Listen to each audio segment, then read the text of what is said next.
theme for the world, for the year, is the global vision, a world that works for everyone. And today's topic is loving kindness. Loving kindness. As part of a Science of Mind statement of what we believe, Ernest Holmes wrote, we believe in the eternal goodness, the eternal loving kindness, and the eternal givingness of life to all.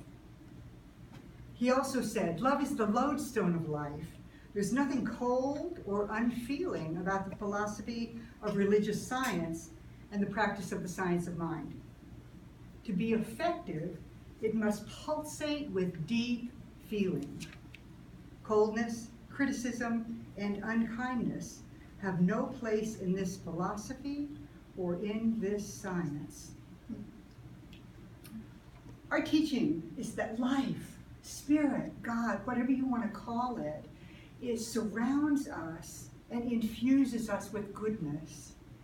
And it prepares each of us with a path for loving kindness. Now, we were created as part of that thing we call God. And because of that, it is our nature to express kindness. It is our nature to express love. And it is our nature to receive those things in abundance. Jack Kornfield, the author of The Art of Forgiveness, Loving Kindness, and Peace, said, loving kindness offers care and well-wishing to another without expectation of demand. There is no distance between their well-being and our own. For love creates a communion with life. Love expands us, connects us, sweetens us, and ennobles us. And the Dalai Lama, who is he is the very essence of loving kindness, he said, just as compassion is the wish that all sentient beings be free of suffering, loving kindness is the wish that all may enjoy happiness. So we're talking about loving kindness, but the Dalai Lama also said, perhaps it is best to put the emphasis on kindness. Because I really think that if we wait for that deep, loving feeling for all of humanity before we start going out and practicing kindness, we're waiting too long. I don't know about the rest of you, but I need to just practice as I go along. For as we practice kindness, love grows in our hearts, it grows in our lives. As we practice kindness, that love comes naturally, absolutely naturally. So have you been the recipient of some unexpected kindness or unexpected delight? Yeah, I see some nods in the head. Maybe some angel shoveled your driveway, or or somebody received, Last night I was at a concert. I went up to get some food and I had my credit card in my hand and it was Greek food and I said, he goes, I don't take credit cards, and I went. And he goes, it's okay. He goes, I'm going to give it to you, and he goes, donate it to a charity. Yes! Yes, that's the sort of thing that I'm talking about. You know, those unexpected pleasures. You know, when your credit card doesn't work and somebody says, oh, no bother at all. Or, you know, when somebody gave you something that you really needed, that it was really timely and just fit for what you were doing. Or maybe there was a time when you did something wrong or acted in unskillful ways or did something unintentional that harmed somebody. And maybe there was somebody right there greeting you not with blame, but with kindness and compassion and that feeling that, yeah, we're all human. Yeah, I understand. Don't beat yourself up about it. And then, of course, I'm sure that there are times when all of you have been on the other side of that kindness equation, when you have seen someone in need and reached out, when you have been the one to offer a smile or a hand when it was needed, or just whatever was needed in the moment. But loving kindness is something that all of us need. All of us need. So what do you think? You think our world would be a better place with a little more loving kindness? Oh, yeah. Okay, so where do we start? Where do we start practicing this loving kindness?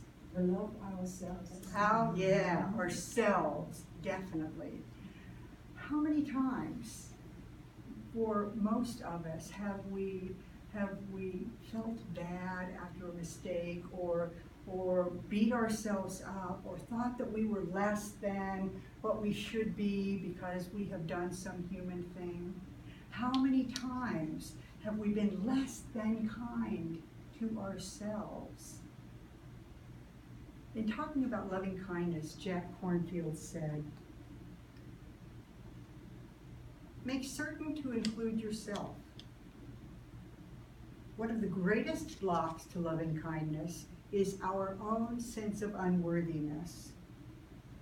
If we leave ourselves out of the circle of love and compassion, we have misunderstood." So for a moment, see if you can recall a time or a place when you have wronged or hurt or offended someone.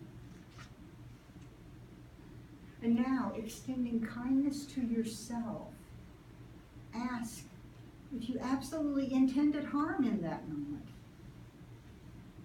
When you said or did whatever it was you said or did you really do it to be mean, or were you just being unskillful?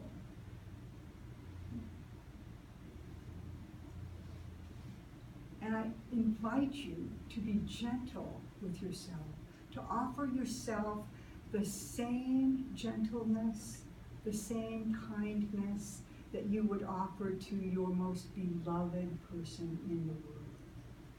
Maybe your child, your spouse, your sibling, your parent. Because when we can be as sweet with ourselves as we can be with those that we love, things change. We can't practice kindness towards ourselves. It's really pretty hard to be kind to other people. But we're human. So how many times are we judgmental or unkind to others? I had a friend who kept saying that she needed to leave an unhealthy marriage. Now, instead of treating her with acceptance and compassion and loving kindness, I got into judging her. I got into thinking, oh, what a coward she is. She's been in this for years, and she's still not getting out.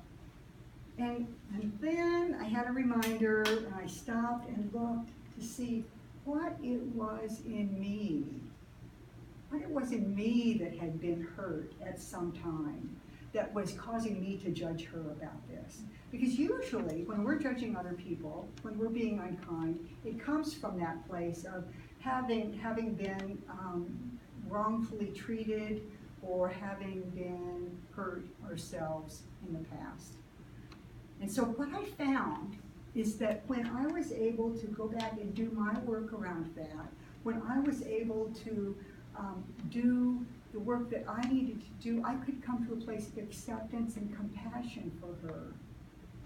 And, you know, once I did that, her actions did not bother me at all. I got to be accepting and supportive and compassionate with her exactly where she was. Now, I don't know if my moving into that supportive place was what enabled her to feel supported enough to leave that unhealthy relationship. But it was absolutely amazing to me that when I shifted, something shifted outside of me that I had been judging. So it can be really interesting for us to connect to that deep place in ourselves that wants love and compassion. And then we kind of automatically stop that judging thing. We kind of automatically move to a freer place. I believe that within every person on the planet, there is that place that longs for love. that longs for kindness, that longs for compassion and acceptance and to be connected. And we, each of us here, are in a position to offer some of that kindness to some of those folks out there and some of these folks in here. We're the ones that get to make a difference by reaching out, by maybe it's a smile for somebody who really looks like they need it. Maybe it's being patient when you're in the grocery store and somebody is in line in front of you and talking to the checker, or taking a long time counting their money, or something like that. Maybe it's an opportunity to be patient with ourselves and others as we drive around on the highway. We'll talk a little more about that. Maybe it's our opportunity to respond differently to a family member who, in their pain, lashes out at us. What if your kindness, what if your forgiveness could make a difference in someone's life? What if a little kindness is all that's needed? We have the opportunity to do that. Now, of course, there are times when it's hard for us to do that. Times when we are in our own stuff. Times when we are feeling misunderstood or confused or in pain. When it's not so easy to be kind. But you know, folks, we get to practice. When we're in those places, it is an opportunity, even if we have done something unkind, done something that has offended someone intentionally or unintentionally, what we can do is we can be gentle with ourselves and we can say, okay, I recognize what I've done. I'm going to do it differently next time. We get to practice. And I don't know about the rest of you, but I need a lot of practice. And we will never, never get done with opportunities to do that, for sure. George Washington Carver said, "How far you go in life depends on your being tender with the young, compassionate with the aged, sympathetic with the striving, and tolerant of the weak and the strong, because someday you will have been all of these." All of these. So whether your act of kindness is gently offering a listening ear to someone who needs it, paying for the next person's coffee, offering to pay when someone doesn't have their credit card, whatever it is, know that you make a difference.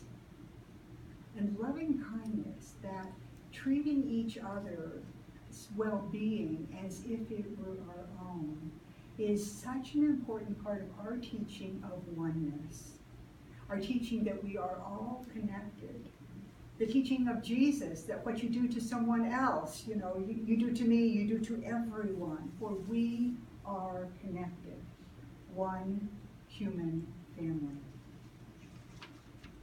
Ernest Holmes wrote, "Let us therefore light the candle of love, human kindness, forgiveness, and understanding in our own soul, and let it shine brightly. Let us not peer into darkness, troubled and concerned, because it is so foreboding and unknown. Rather, let us remain steadfast in the radiance of that spiritual light of truth within ourselves. Let us stand guard so that the winds of malice, cross purposes, ignorance, or misunderstanding will not blow out the light. Let us so live each day that the light from our candle of spiritual knowledge will be forever clear and understood, not only by ourselves, but by all with whom we come in contact." And of course, one of the wonderful things about kindness, sharing kindness, is that people who are the recipients of kindness go on to be kind for other people. You never know when something you do as a kindness encourages somebody else to do something for maybe several people, and then for several people. And it ripples out in ways that we can fully trust, and yet we cannot not fully know all of the people that we affect with our kindness. I have 3 tools to offer you today. You can pick one, or you can choose all 3 to play with this week. The first one is practice this kindness thing while driving. Can I tell you what I do? Yeah. I have a little mantra and I say road sage.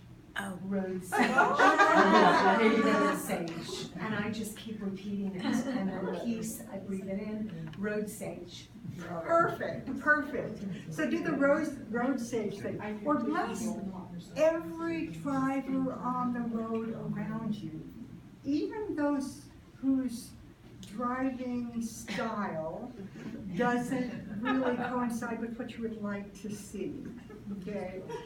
And then let everybody in the lane in front of you who wants in front, just, how many seconds are we talking about? Let them in and bless them. See what happens within yourself as you do this road kindness, this road saging.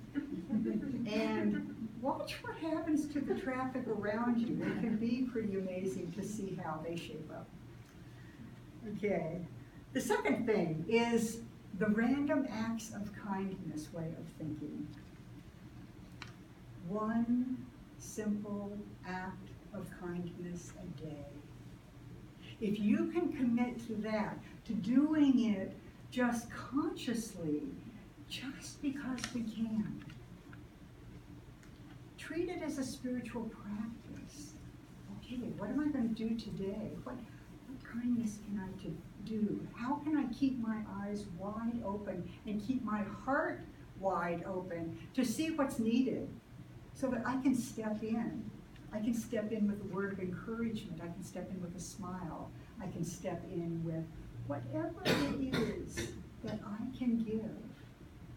For each of us are expressions of the divine, and each of us has our unique gifts, our unique things to share with others, our unique things to share with the world. So that's number 2.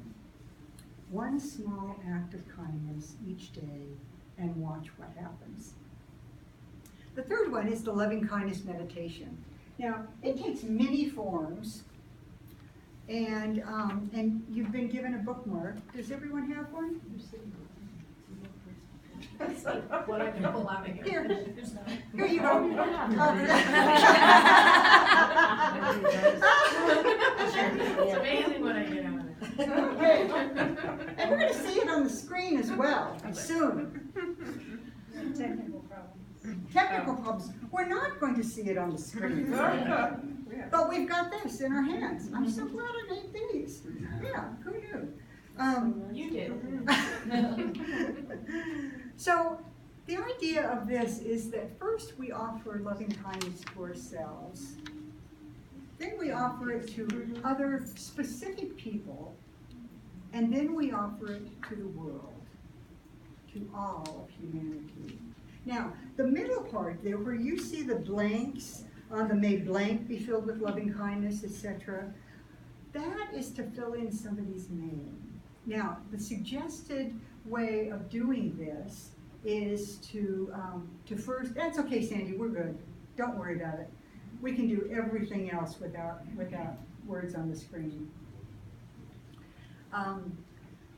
The idea is that first, when you start practicing this, do that fill in the blank with somebody's name that you care about, that you love, and that you really want to have surrounded by blessings. And then as you work with it, choose someone neutral. someone that you don't have any problem with, and they're not necessarily in your inner circle, but you wish them well. And then, as you are called and guided, you may want to choose someone with whom you have a conflict, someone who has challenged you, or maybe someone that you're in the process of forgiving or wanting forgiveness from. You're shaking your head. Yeah. Okay. And so that's the way to use this middle section, to just follow your own guidance. Use anybody's name you want to. I mean, just, we can bless anyone. And then, of course, the last part is blessing all people, all people. So in the middle part, we're just going to say you instead of a name. Okay? So you ready to say this together? Okay. May I be filled with loving kindness. May I be well. May I be peaceful and at ease. And may I be happy. May you be filled with loving kindness.